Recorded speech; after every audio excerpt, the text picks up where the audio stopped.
Hola amigos, estamos en el Badoc, en el Real Club Marítimo de Barcelona y seguimos con Francesc, que nos está ayudando con sus testimonios. Estamos ya en el blog, en el Índico. Entonces, cuando estás en el Índico ya a punto de decidir si vas hacia el Mar Rojo o hacia Sudáfrica, el punto de vista importante es si la piratería está en auge o en declive. Queríamos preguntarte, Francesc, hola, buenos días. Buenos días. ¿Tú cuando estuviste en el Índico decidiste ir por el Mar Rojo o decidiste ir por Cabo Buena Esperanza? Bueno, nosotros decidimos ir por el Índico Sur porque queríamos evitar, digamos, el camino del Mar Rojo con los temas de piratería. En todo nuestro recorrido hemos intentado siempre evitar los temas conflictivos de piratería y queríamos vivir tranquilos. Navegar pensando que se te acerca una embarcación y que a lo mejor te asaltan no es de los mejores recuerdos. ¿Te pasó algo, un incidente en el estrecho de Malaca o en Indonesia, Malasia, por ahí? Bueno, en Indonesia, porque habíamos llegado hasta Tailandia y volvimos para ir a coger el Índico, sí, se nos acercó una barca que dijeron que eran policías, intentaron subir, a mí me cogió un repente y dije que no subieran y nos hicieron caso, pero no sabía si eran policías, no eran policías o qué es lo que eran, ¿no? Pero esas situaciones las queríamos evitar a toda costa. Entonces tú, cuando decidiste ir por el sur, ¿qué interesantes etapas hiciste rumbo a Ciudad del Cabo? Bueno, nosotros salimos de Yakarta, Indonesia, y entonces enfilamos, digamos, hacia Cocos Keeling. Cocos Keeling son unos atoles que pertenecen a Australia. Y de Cocos Keeling nos fuimos a Rodríguez, Mauricio, Reunión, hacia el norte de Madagascar y luego descendimos por Sudáfrica. ¿Qué tal la meteorología por ahí? ¿El monzón está bien establecido? ¿Fue predecible como se acostumbra? El monzón es en la zona norte del Índico, no toca en la parte del Índico Sur. Vamos a ver, de los mares que nos hemos encontrado, el peor que yo diría que nos hemos encontrado es en el Índico Sur. O sea, todas las travesías del Índico Sur son con vientos constantes de 25, 30, 35 nudos. Tienes una mar formada de popa, pero también tienes un oleaje que viene del sur, que no sabes de dónde sale, bastante violento. Quizá la corriente de las agujas también, ¿no? Por ahí. Bueno, eso, la corriente de las agujas es cuando llegas a Sudáfrica, pero allí como que íbamos costeando, puedes hacer saltos de 100 o 200 millas, tienes que controlar que los vientos no te vengan en contra de la dirección de la corriente de las agujas, que puede ser importante, y con vientos en contra se forma mucho mar, ¿no? En ese estado de tu vuelta al mundo, ¿el barco te respondía bien? ¿Tuviste fatiga de material? ¿Cómo gestionaste el tema de las averías? ¿Por tu formación de ingeniero te facilitó las cosas, ser un poco autosuficiente? ¿Tú ves que los barcos sufren cuando se hacen tantas millas? Bueno, los barcos tienen un mantenimiento y evidentemente que las cosas se rompen y que hay que hacer reparaciones. Yo creo que se imagina hacer una vuelta al mundo tiene que ser un poco autosuficiente. Tienes que tener principios, no sé, un poco de mecánica de los motores, no sé, un poco de fibra, hay que ser un poco manitas. Yo creo que esto se va también cogiendo a medida que te encuentras con los problemas. Claro, y tú tenías una buena caja de herramientas y buenos recambios, filtros del aire, del diésel, correa del alternador, un poquito... Sí, si quieres luego te enseño un pañol que tengo aquí con todos los recambios que llevaba. Es sorprendente, ahora que he vaciado el barco, ver la cantidad de cosas que llevabas. Y además vas guardando muchas cosas por si se rompe algo, ¿no? Claro. Y los vas acumulando. Francesc, ¿cómo es la gente de las islas que has mencionado en tu camino hacia Ciudad del Cabo?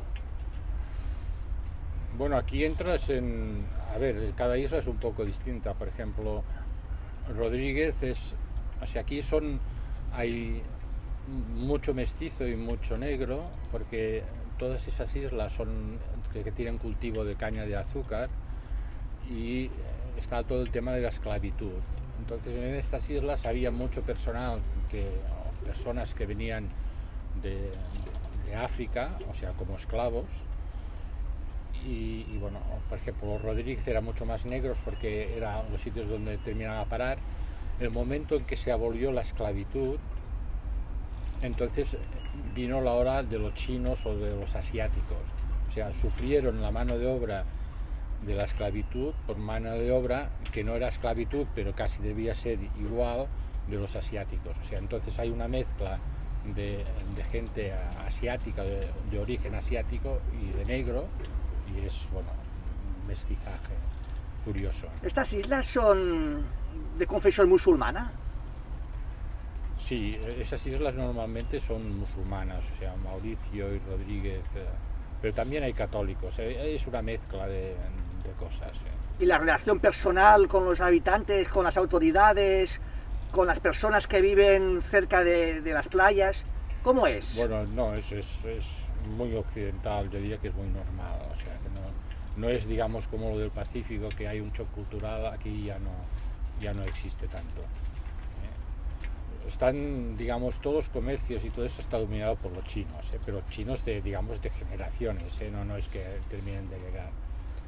¿Y Madagascar? ¿Tuviste la suerte de parar en Madagascar? En Madagascar paramos, y yo diría, sí, es musulmán, básicamente. Es fácil, por mí siempre me dicen Madagascar es muy complicado, has de ir al norte porque el sur, lo que decías antes del mar, o sea, hay mucho mar, es difícil el fondeadero.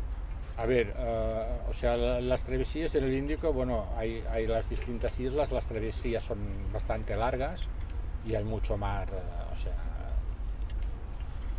Entonces en Madagascar nosotros pasamos por el norte y bueno, hay una cosa que es muy bonita de Madagascar, que son los barcos de vela.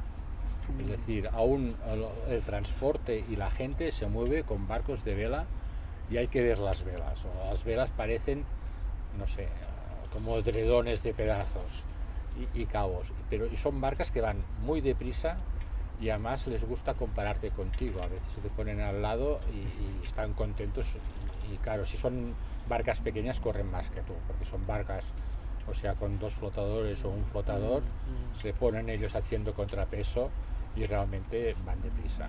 Pero el transporte se hace con barcos grandes y que no llevan ni motor y llegan a puerto a vela o empujado con remos, y es realmente muy bonito. O sea, son barcas que a alguien que le guste la cultura del barco es muy bonito. Ves cómo calefatean las embarcaciones en marea baja. Realmente en ese aspecto es muy bonito. Y perdona, Francesc, ¿y el trato personal cuando te reciben es equivalente más o menos al trato que tuviste en su momento en el Pacífico? No, es distinto, o sea, el trato es distinto, pero tampoco, yo diría que es un trato normal, o sea, no, más occidental, digamos. más occidental, sí. No. El tema de la seguridad, tanto Madagascar como Sudáfrica, hay gente que es un poco reticente. En Madagascar tienes que vigilar un poco. Es o sea, el tercer mundo, ¿no? Estamos hablando del tercer mundo. Sí. Bueno, por ejemplo, los dinghies, ya hay un tío que tiene organizado que los vigila, ¿no? Y claro, tienes que pagarle porque si no... Te lo levanta. No sabes lo que va a pasar. Hay en algún sitio, y eso es bueno tener la información, por eso hoy en internet la información corre, que ya te dicen no vayas en esa ciudad y no fondees en tal sitio porque allí te van a robar. Entonces, bueno, es cuestión de no ir, ¿no? Del grupo que éramos, unos que fueron allí, les robaron, o sea, allí robaron motores fuera borda. Si lo piensas, tiene su lógica, digamos, que lo roben. Tú ves con los medios que ellos van, que te roben una escota o que te roben un cabo, lo puedes llegar a entender porque realmente la situación es precaria, su economía. Sí, no, y por desgracia, dinghies sin motor fuera borda en el Caribe también roban, en todas partes, por desgracia. Bueno, yo te diría que el único sitio que he cerrado el barco en toda la vuelta al mundo ha sido en el Caribe. Claro. Y entonces luego en Sudáfrica hiciste la entrada oficial al país también. El tema del papeleo, ¿tú lo llevabas? Sí, no. ¿Tú ibas con Iridium para ayudarte para el tema del papeleo, como se hace ahora, o ibas a la vieja usanza? No, bueno, el papeleo al final tienes que bajar y hacer los papeles, o sea, no hay... Eso depende de los países, cada país es un mundo. Para ponerte un ejemplo, por ejemplo, cuando pasamos a Indonesia, para ahorrarnos mucho papel, nos apuntamos a un rally que organizaban en Australia, que entonces facilitaban el hacer todos los papeles de Indonesia, que es muy complicado en Indonesia. Y además tienes que ir a 1000 sitios, entonces en ese rally nos ponían todos en una habitación y vas pasando de una mesa a la otra, que eran las distintas administraciones que tenías que pasar. Cuando bajamos, o sea, cuando volvimos para atrás en Indonesia, decidimos no hacer papeles y, digamos, pasamos clandestinamente para ahorrarnos todo esto. Conocíamos un poco cómo funcionábamos y dijimos que corríamos el riesgo y lo hicimos así. Porque hay veces que o necesitas un agente naviero casi por norte, En- casi te obligan a ir con un en agente naviero, Indonesia ¿verdad? casi sí, pero yo diría que en todos los demás sitios que hemos pasado no los puedes Ibas hacer. tú de ventanilla en ventanilla, ¿no? Sí. Sí, Bueno, hay sí. países que están muy organizados, Australia o Nueva Zelanda está muy organizado, está muy protocolado, tú lo sabes exactamente lo que tienes que hacer, pero son muy rigurosos. También la picaresca esta, ¿no? De conocer a los lugareños cuando vas a Capitanía Marítima, inmigración, cuarentena, aduana. Es Bueno. interesante, ¿no? Esta manera del contacto que tienes con los lugareños, ¿no? O cuando te revisan si llevas fruta para el tema del control de plagas. Bueno, eso, por ejemplo, eso lo hacen, o sea, es la cultura en Australia y en Nueva Zelanda, y allí son súper serios, allí no hay cambalaches posibles, o sea, realmente yo diría que Australia quizás es el más serio de todos, Nueva Zelanda son mucho más amables, pero en Australia es muy riguroso, te suben y te lo miran todo. Para poner un ejemplo, o sea, claro, tú antes de llegar has limpiado el barco, porque en todo eso del trópico, o sea, lo que son hormigas, cucarachas, no sé qué, siempre terminas teniendo alguna plaga que otra, que la coges con la fruta. Nosotros habíamos, porque salimos de Nueva Caledonia deprisa, porque teníamos un buen parte, llegamos en Australia y había un tambucho que no lo habíamos limpiado porque nunca habíamos llegado con ella. Cuando abrieron el tambucho, en un rincón vieron una hormiga muerta. La cogieron con unas pinzas, la metieron en un pote de formol y bueno, nos dijeron, bueno, si esa hormiga, esta especie de hormiga también la tenemos nosotros, pues no os pasa nada. Pero si no, vais a tener que fumigar el barco.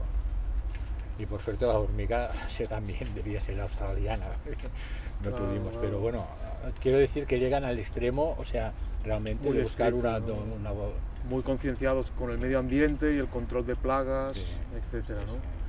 Bueno, y después de Sudáfrica tú luego seguiste navegando por el Atlántico Sur, ¿no? Sí, Volveremos a hablar de los temas y muchas gracias por tu testimonio del Océano Índico, Francesc. Gracias a todos de Panorama Náutico, espero que os haya gustado.